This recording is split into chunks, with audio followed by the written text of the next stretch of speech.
দেখো ঘুমানোর সময় একদম ফুল এনার্জি চলে আসে। ঘুম হবে না? হ্যাঁ, ঘুম হবে না? কি হবে? কি করছে? বসে বসে শুধু দেখছে ওর বাপ।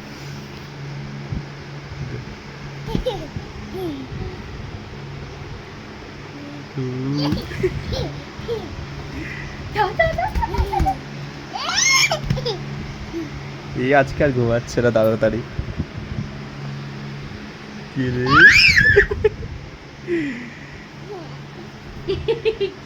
এদিকে আসো, এদিকে আসো, এদিকে আসো, এদিকে আসো। ঠিক আছে, এই যে সবাইকে টাটা করে দাও, একটু সবাইকে টাটা করে দাও, টাটা করে দাও, এই যে টাটা টাটা টাটা। এই যে টাটা। ও আবার এই যে এদিকে আসো পাপা, চলে আসো, চলে আসো। এই যে আমি চলে এলাম গুরু গুরু করতে, তাড়াতাড়ি। উরি বাবা।